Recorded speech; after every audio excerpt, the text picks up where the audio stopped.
どうしてもどうしても残ったのはそれだけ。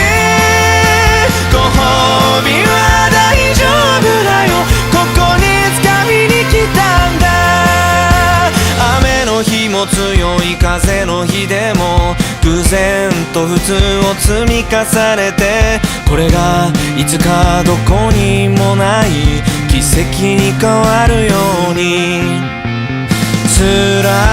いたり真似したりうぬぼれたりした、僕だけの正解を燃やして灯したその